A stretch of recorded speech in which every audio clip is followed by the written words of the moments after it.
Yay, we're live, finally. Sorry for the delay if you're watching already.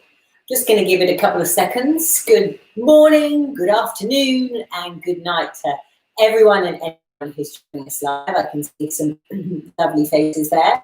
So welcome to Let's Talk About. Today we're going to tackle a conversation which, as with most of the things I choose to talk about, we could talk about almost till the end of time. Today we're going to talk about courage, confidence and resilience, or as you saw it in the promo, confidence, courage and resilience. Why do I always put confidence at the beginning? Because confidence is usually something that everybody lacks in one particular area of their life.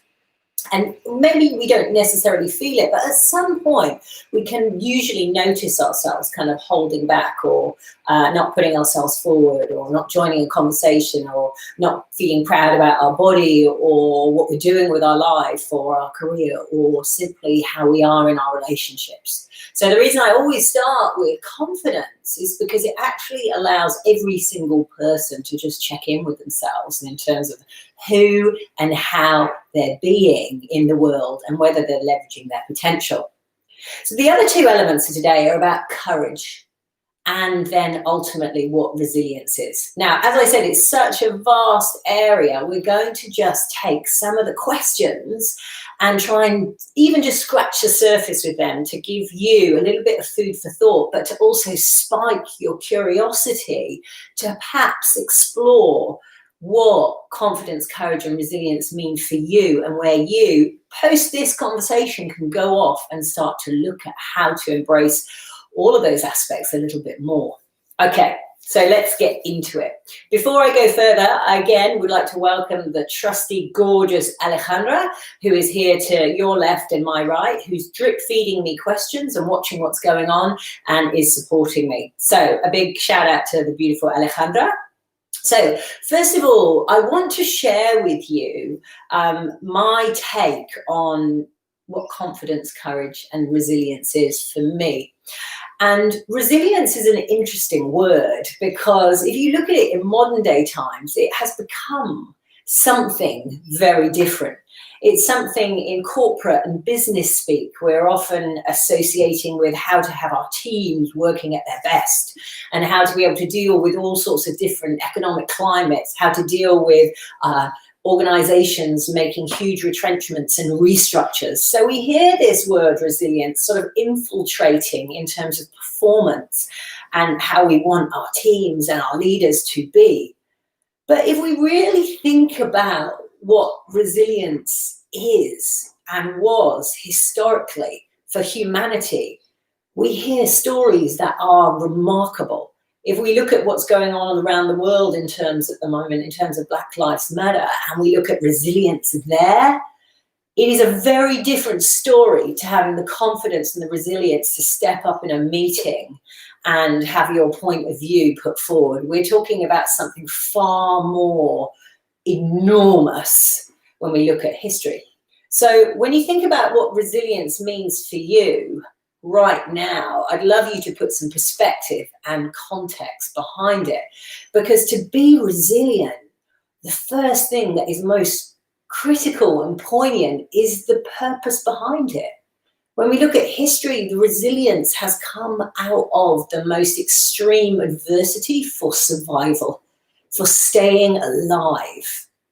Often when we're talking about resilience now, we're talking about surviving day-to-day life in a Western world. And they're two very different things. And yet, for some, they feel as powerful and as overwhelming and, most important of all, as life-threatening. So I'm going to try and break it down and to give context to what I'm talking about today, so as not to disrespect what resilience means in the broader sense of the world, around the world and historically. I'm going to talk about resilience almost what might seem in a kind of light-on way, perhaps, okay. So just to put that into context.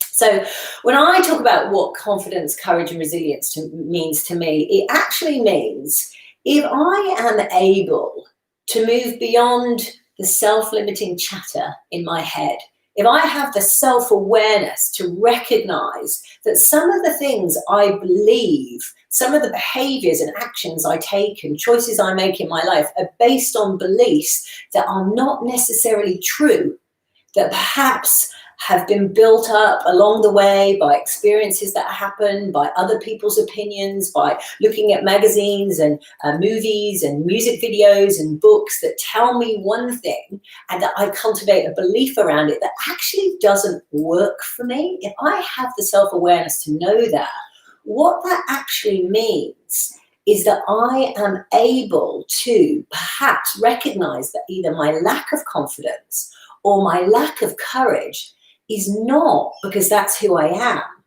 but it's actually based on some of the beliefs and thinkings and habits and structures in my head are actually completely and utterly sabotaging me.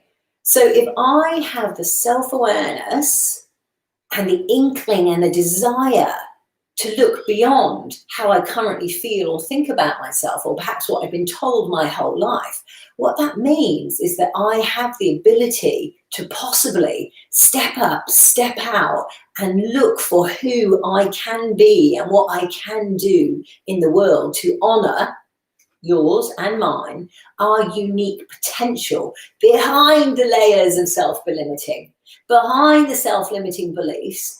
And I built the awareness and the learning to be able to question my emotions so that I don't constantly be a prisoner to them and be ruled by them.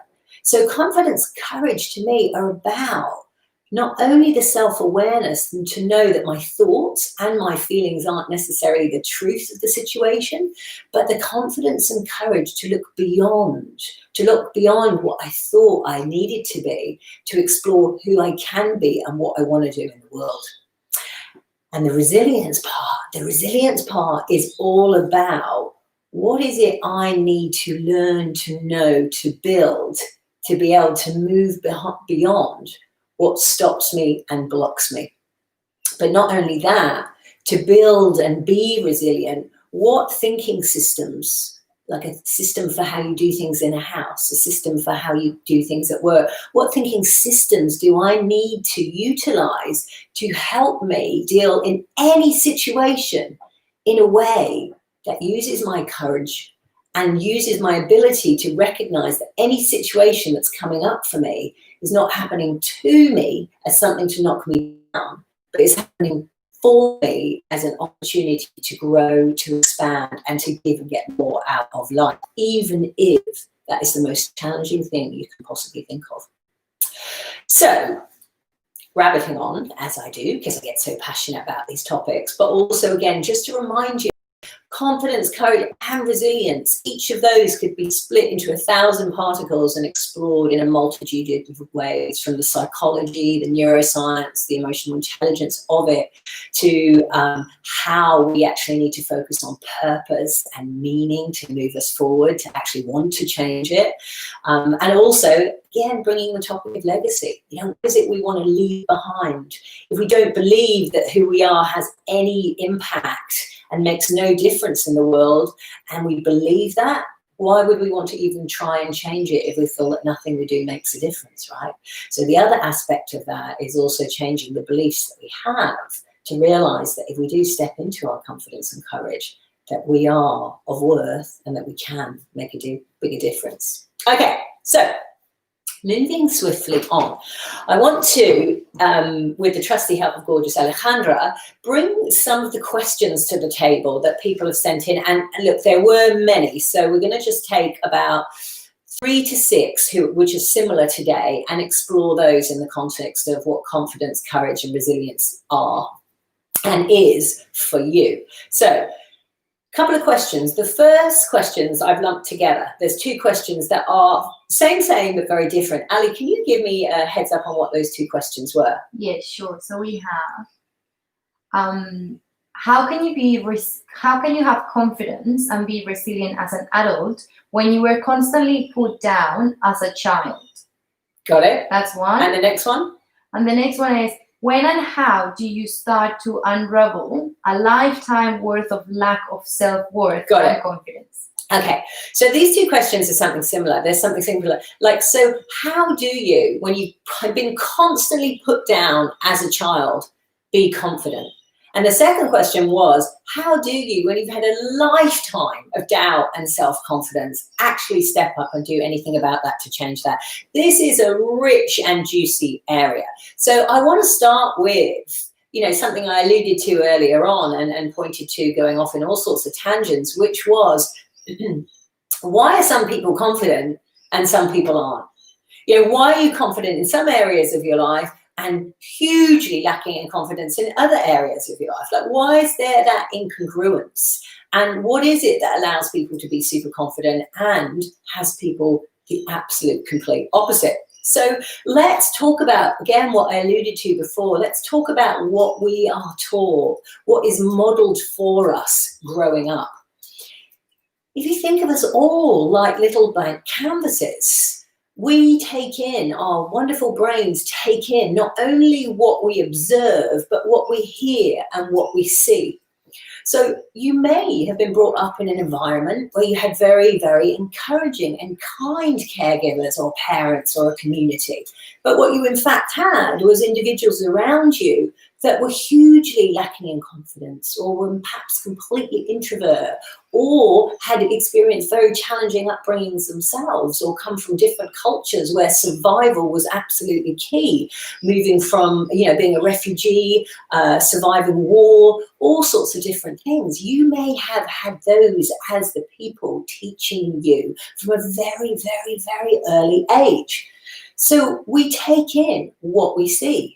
So, for example, if we have a very shy, meek, humble parent, even though they may have been encouraging, it becomes a learned behavior. We learn to be quiet.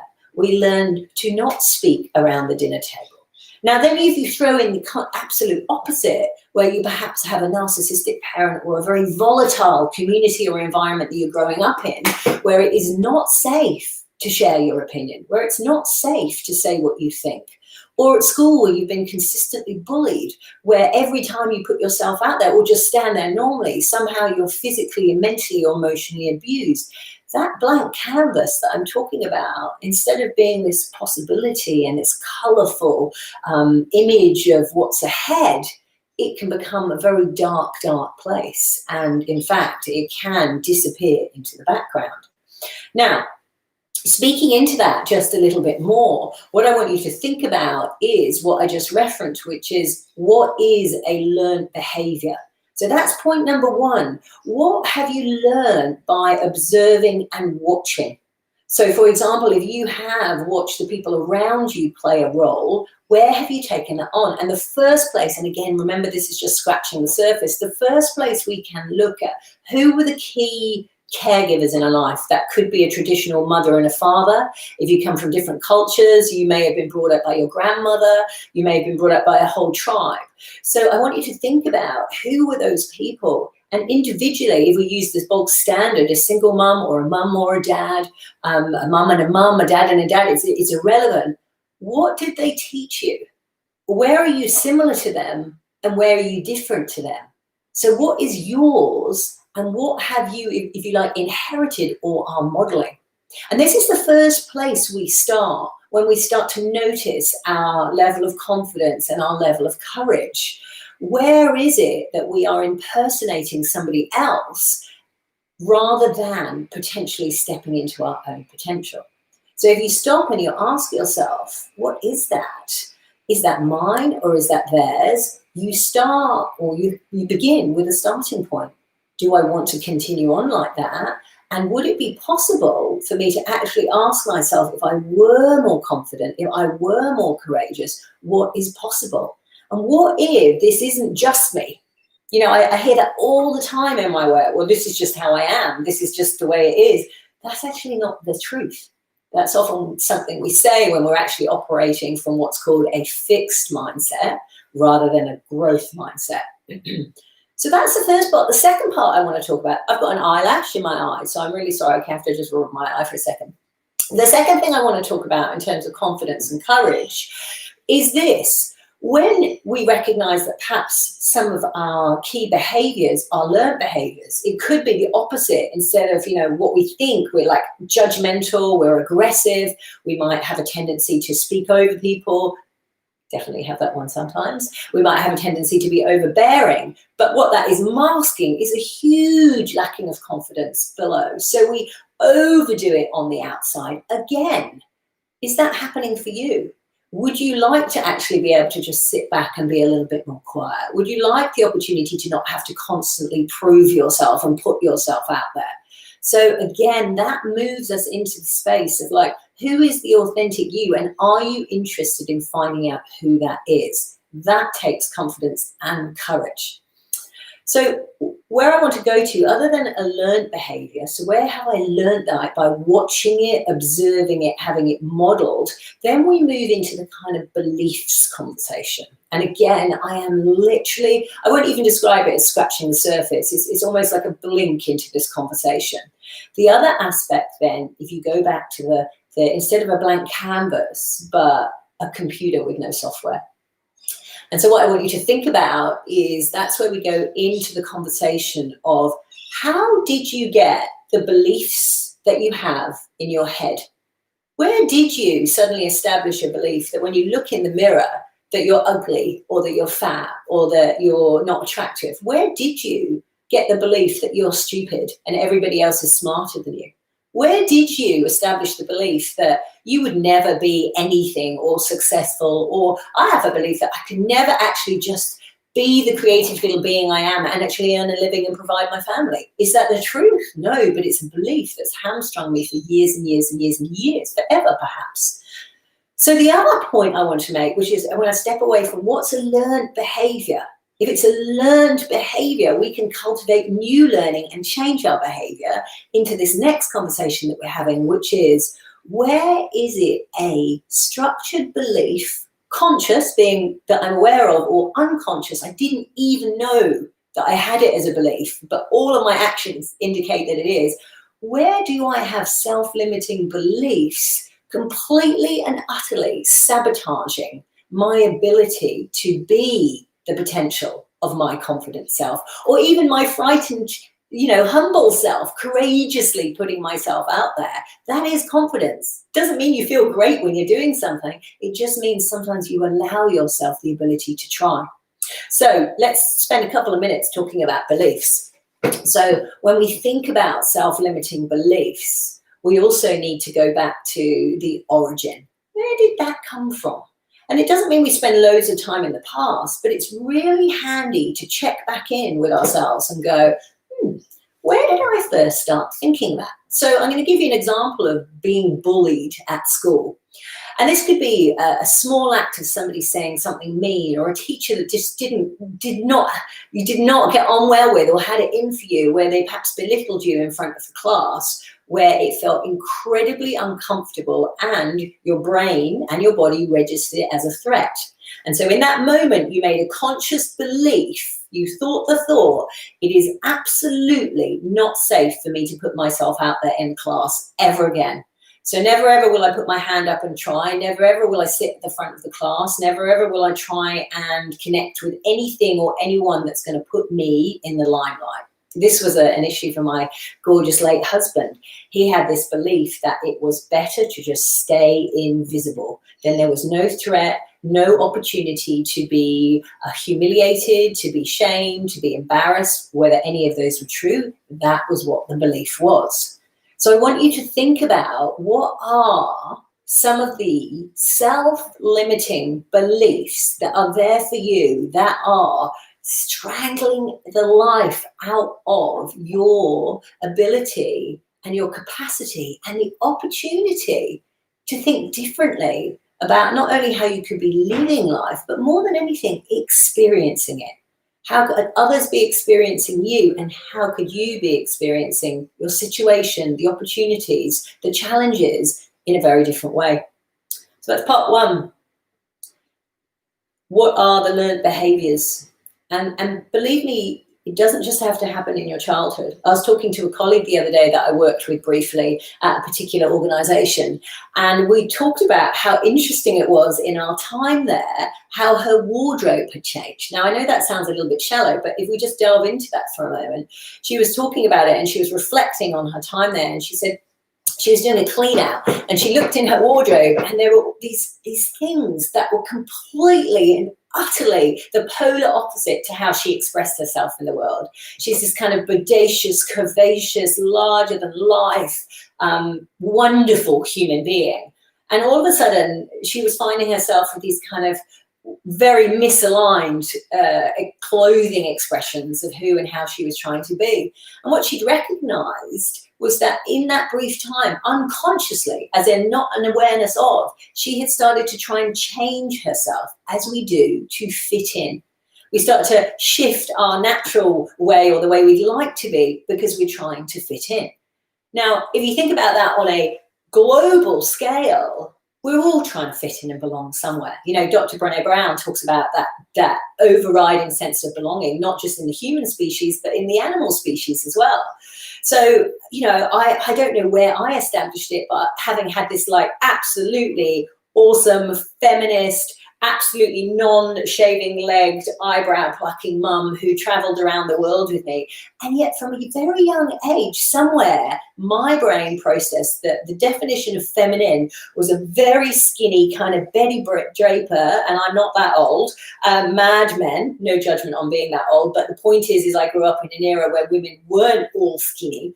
And yet I still have something that I have to work with on a day-to-day basis that tells me that I am not attractive, I'm not worthy, I'm not pretty, all of those things. And that comes from an unconscious belief, learned and structured in my thinking from the information we take in. So confidence, and courage. Two things I invite you to ask yourself are, what are learned behaviors? If I look at the way I grew up, with religion, culture, community, school, the caregivers, your mum, your dad, your family, what were the behaviors they demonstrated that you are in fact mimicking, that you have learned? And what are the ones, the new ones, that if you allowed yourself to be courageous, you could confidently explore? The second piece is all about self-limiting beliefs, those that are conscious and those that are unconscious.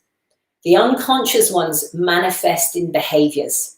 So for example, and I know this is a very basic example, but for not speaking at the dinner table, not saying something for fear of being ridiculed, not saying something at a meeting for fear of being humiliated or undermined. So just being really consciously aware of what are those beliefs and look into the different pockets of your life, because you may be wildly confident and have really strong supportive belief system in one area and in another completely different. A great place to look is around relationships. You know, do you feel worthy of a equal, balanced, caring, nurturing relationship? Or do you believe that you're not worthy of love? Do you believe that you're not worthy of care or nurturing? So it's a really great place to start. Also, another phenomenal place to start is in terms of body image. You know, how do you see yourself? Also in terms of education. Do you believe yourself stupid because you don't have an education the way that somebody else does? You don't necessarily have a degree or a formal education. Have you got yourself stuck in a thinking that actually is hamstringing you? And the most important thing I want you to ask yourself is the current belief system that I'm working with, is it the truth? And if I were to reframe that and look at it a different way, could I turn my life into something that was more in alignment with the person I most wanted to be? So remember this, we believe that what we believe, what we think, and what we feel is the truth. It's one of the fundamental flaws of human beings. We also believe, another flaw, that what somebody tells us, or perhaps repeatedly shows us, is the truth. Again, this is where it is absolutely critical for us to find the willingness, the courage, and sometimes the sheer commitment to question what we believe. But important, and most important of all, beyond any college education, we need to lean into learning. Self-awareness is everything. And I'm going to say that again. Self-awareness is everything. Emotional intelligence is as important as IQ. If I have the ability to feel a certain way and to not fall into that feeling, if I feel really shitty or vulnerable or small because of the life I've led, or because of simply what I ate or didn't do, or I've been watching a depressing, if I buy into that feeling and have it define me, or if I think a self-limiting thought that disparages me from doing what I want, if I buy into that, I am not using my ability as a human being, as a species that has the, beyond a number of other species, has the ability to self-reflect and adjust one's thinking, one's belief system, one's behaviors to create a completely different situation.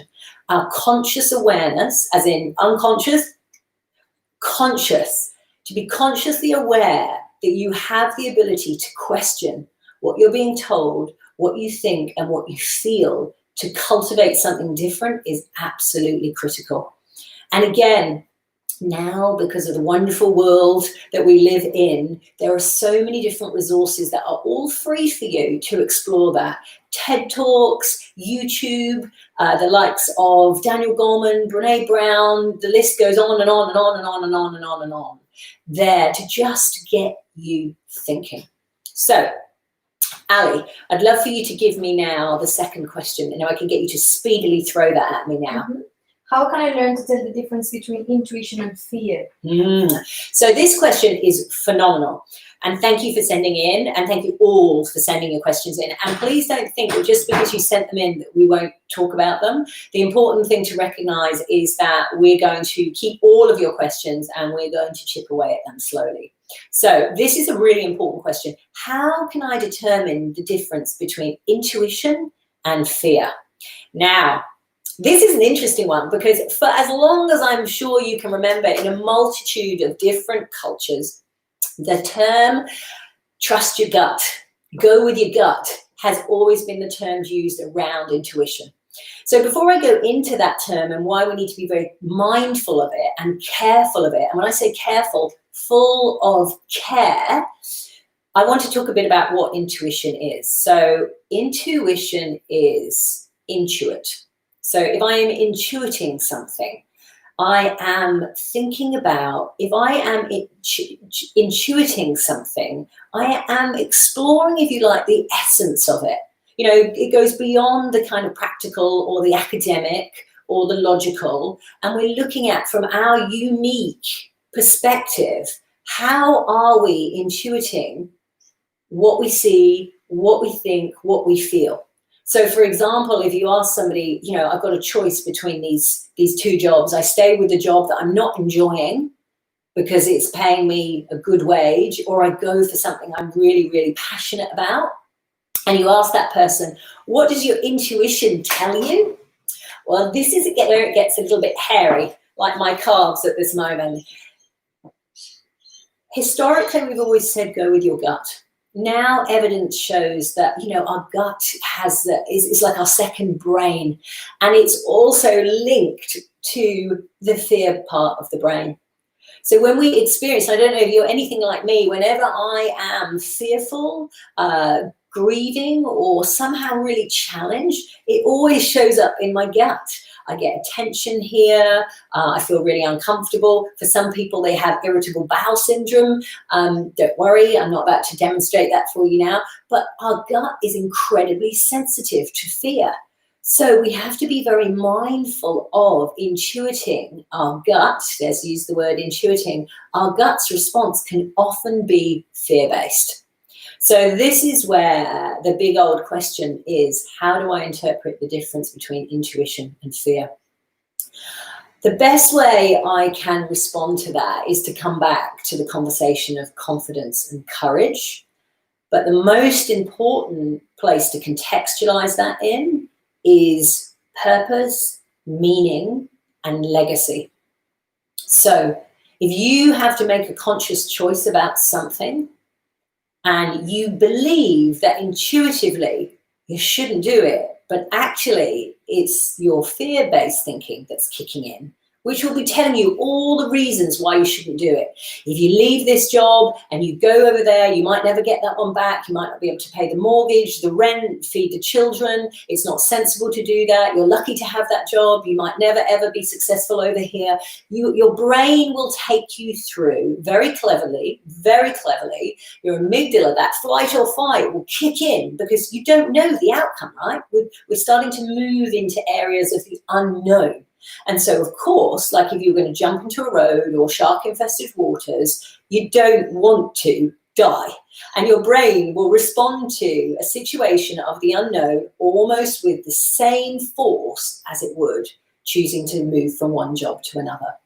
So what we need to be aware of before we start to respond to the what ifs, before we make a kind of pros and cons list of if I do this or I don't do this, what we need to do is we need to literally hijack that for a moment and we go to the end in mind.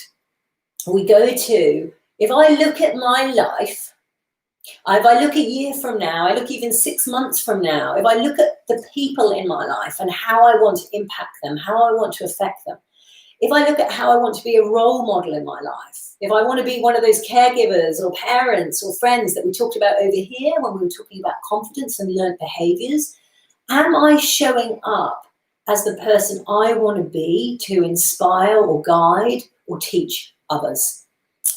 And it takes me back to something I've talked about so many times, so I'm really sorry it's repetitious, but it takes me back to when gorgeous Andy, my late and great husband, was still an engineer and he'd just kind of fallen into modeling and acting and loved it. But in order for us to have our first baby where I wouldn't be working, he was still bringing in the bread and butter. So he was engineering and then just doing a little bit of acting on the side, but there was no money in it at that particular time for him. So he decided he was going to give it up. He said, for now, my role is the provider, the breadwinner. So I'm just going to put it on hold and I'm just going to focus on being an engineer for now. And then, of course, as the universe does, it likes to test you. And he got this opportunity to do not only be in a film, but the lead in a film. It was like the dream come true. But when he sat down to tell me about this, what he did was he said, and I've been given this phenomenal opportunity, but here's the thing, it's not paid.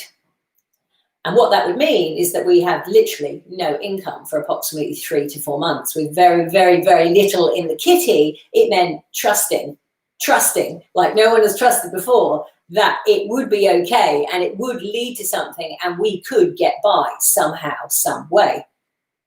But of course, he put his head in his hands and he said, but the priority is giving you the time to be with our tiny little son who was very, very little, like 12 weeks old. And that's what I'm going to do. I'm going to stick to engineering. And I looked at him and I said, gorgeous man, is this what you want? Like, is this what you want to teach your son, to take the safe option, to play it safe? Or do you want to show him that you have to follow your passions, that you have to go with what you most want, you, as in him specifically, which is to explore creativity for you? And the gorgeous little big guy looked up and smiled and called his agent. And that's where it all began. Now, I know that is not the case for everyone, because some of us are living in very different circumstances where the survival is just, is a basic need.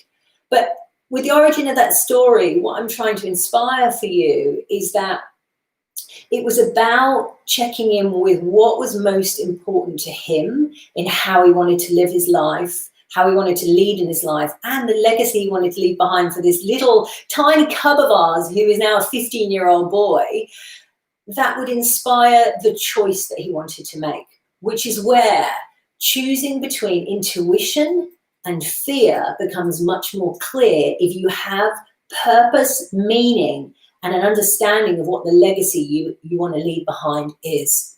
So I always ask you, in any given situation, to be aware of, why am I doing this? What is my why?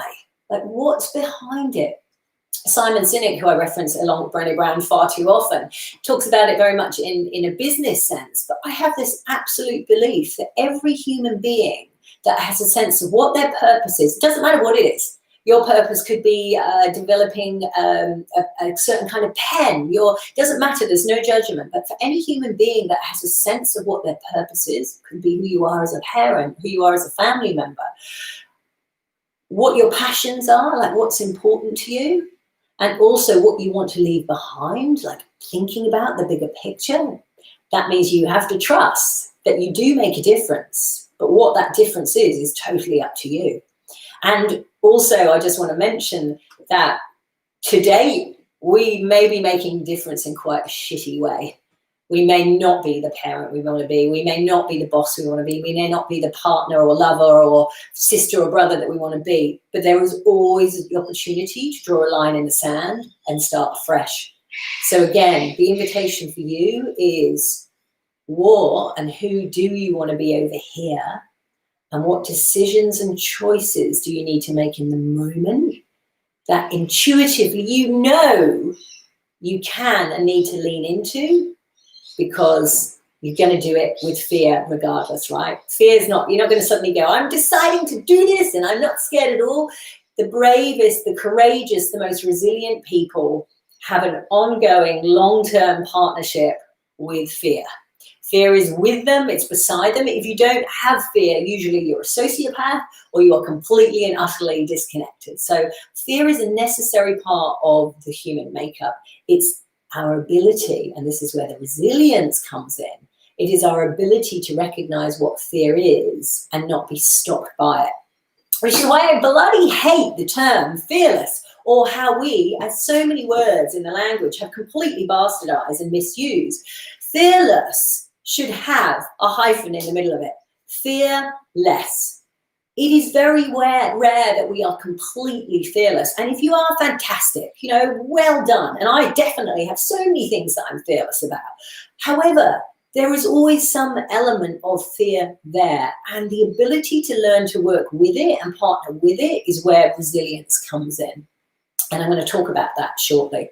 So I want to move on now because I'm noticing time and we're going to start to wrap up in about 5 minutes. I want to check in with Ali. There's loads of questions and comments coming through. So is there anything else that I should just bring into the conversation?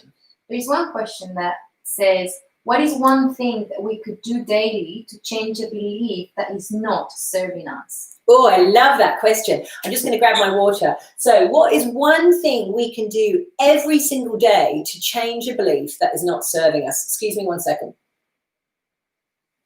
Okay, well, because I'm talking to a flat screen, which is one of the things I actually really hate the most, because for me it's all about actually having people, real people in front of me and connecting with you. When you open your mouth and ask me a question, that's where I can actually really do the best work. So at this point, if we were in a room together, I would ask you, what is one thing you can do every day to change a belief that isn't serving you? And that's where I would ask you, all of you, to support each other to work out how to do that. And if I go back to the other fantastic question of like, how do I navigate the difference between intuition and fear? I would ask the person that asked that question, what's one thing I can do every day to change a self-limiting belief? I would ask you to think about intuitively, what does that mean for you? Because it's absolutely different for everybody. Okay, whilst we're all incredibly similar in what we fear, what we long for, what we avoid, our brains are all different. There are no two brains that are the same. So what is there for you in terms of daily actions to shift your beliefs is completely different for another person. But I will say this. The first thing to do is to identify what is the self-limiting belief. So for an example of that, if I have a self-limiting belief that I am a lousy businesswoman, okay, great and passionate about what I do, but I'm a lousy businesswoman. There's the belief, okay? Now, that's sounds like a kind of high level belief, but let me tell you how that plays out. So how that plays out is undermining my ability to produce content.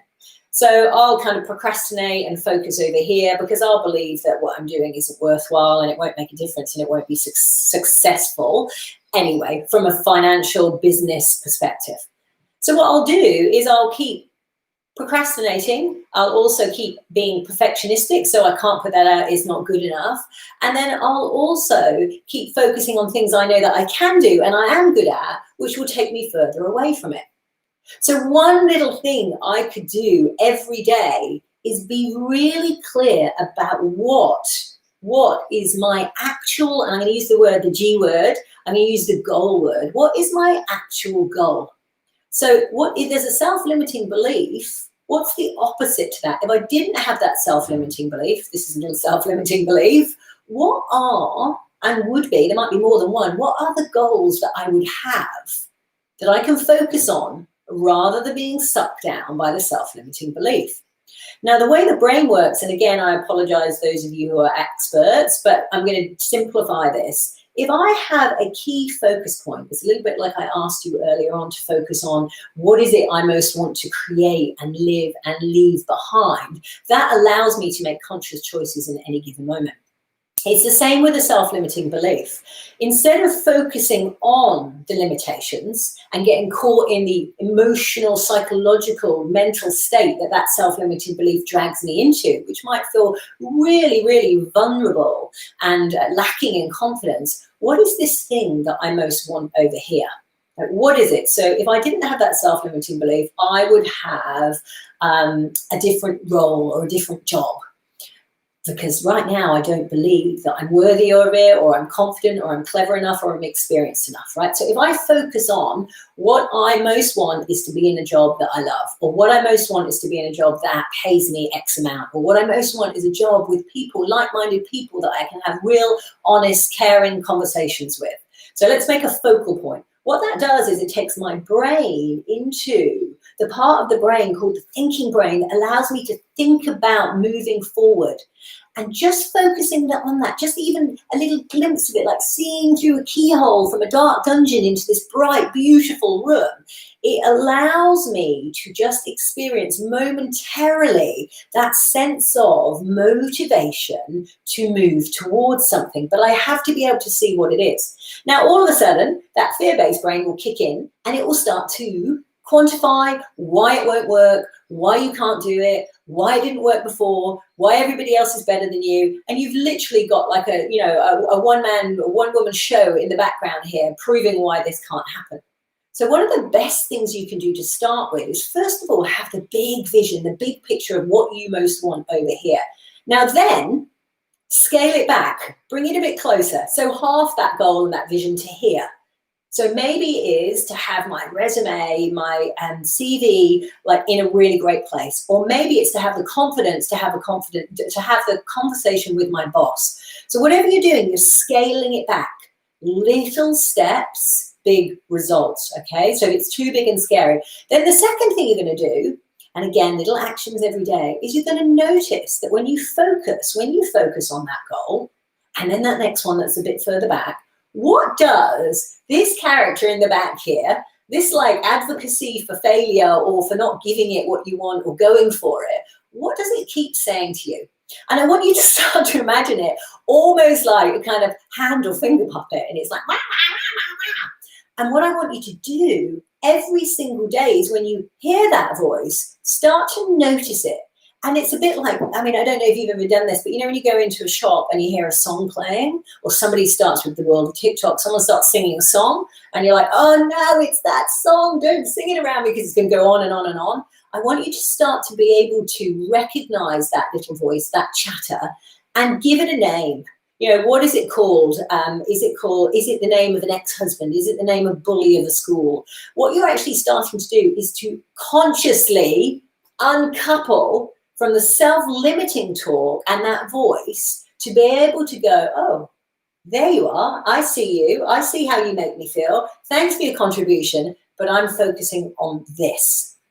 So the most significant thing you can do is start to recognize, separate from, by actually, I know it sounds so silly, but recognize it, call it whatever you want. No offense if your name is Nigel, but let's just say, Nigel, you know what? You were really, really cruel, and I do not need you in my life the whole time. Thanks for your concern, but your feedback is not useful.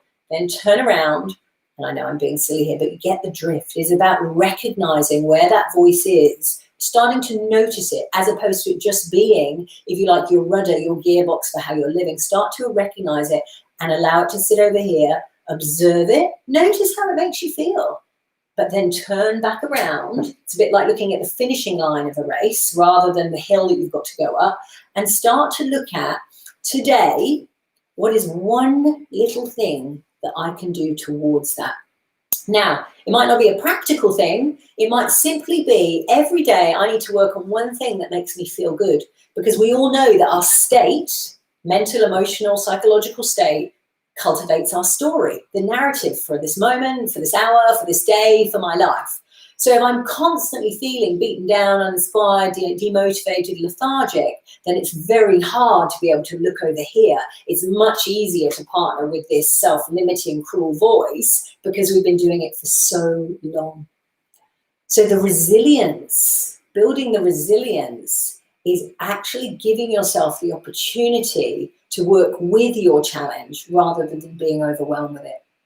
And this is where, and I'm sorry, but I'm gonna say it, if I look at what's happening for me, instead of looking at it as being a victim of my circumstances, of everything that's happened to me, or why I feel this way and others feel confident, and feeling a victim of our circumstances, if I press pause on that and just go, what is it like for me to look at the situation and go, this is happening for me. This constant voice, this is happening for me right now as an opportunity to grow, learn, and become my courageous self. So what is one thing that I can do today to shift my state? Is it about having better sleep? Is it about eating things that actually make you feel good rather than feel shitty? Is it about not going to bed, falling asleep, watching a dark and depressing HBO or Netflix series, which I'm really good at, and then waking up feeling really low and then building a whole load of story about it, but actually it's because of what we've been watching?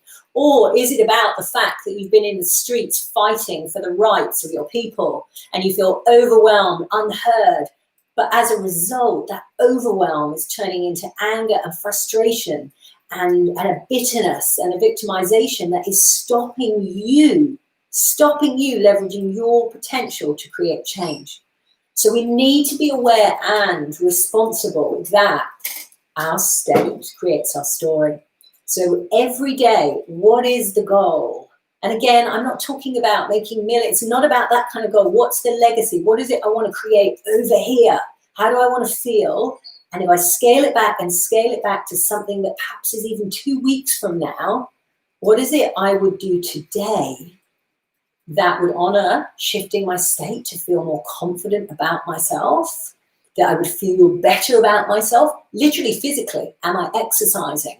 If I can't exercise with my legs, am I moving my arms? Am I putting food into my body? Am I drinking enough water? These silly basic things that make the world of difference to how we think and how we feel. Am I hanging out with people? Am I watching things and scrolling down and watching people that inspire me, or just making me feel shitty about myself? So every single day we have a conscious choice. We have a conscious choice to alter how we feel about ourselves by focusing on the impact we most want to have on others and the legacy we want to leave behind. Resilience is your ability to deal with what is most challenging in a way that honors your unique potential. Resilience is the ability to take any challenge, to take adversity, and doesn't mean that it won't create suffering. It doesn't mean that you won't feel vulnerability. It doesn't mean that you won't feel sometimes temporarily thrown to your feet. Resilience is your ability to get back up. Your resilience is your ability to hide under the covers one day and to wake up the next day and go, today is a new day. Everything happens for us as an opportunity we have to be willing to take the time and to explore what that opportunity is, and to deal with the thoughts, the thinkings, and the emotions that sabotage our ability to see everything as an opportunity. So on that note, I have to wrap up. I'm sorry that we didn't get to talk about more questions, but we will. And as I keep saying, there's going to be lots of other opportunities to have this kind of conversation and dialogue in more detail very soon. So that's it for now. Before I sign off, Ali, is there anything else that we need to talk about? Okay, so sending you the courage to recognize and to be open to who you are, what you think, how you feel, may or may not be honoring your unique potential. So I invite you to explore today, tomorrow, and every single moment of your life, what does confidence, courage, and resilience mean to you in this very moment, and how can you, one way or another, walk into it? So big kiss, nothing but love.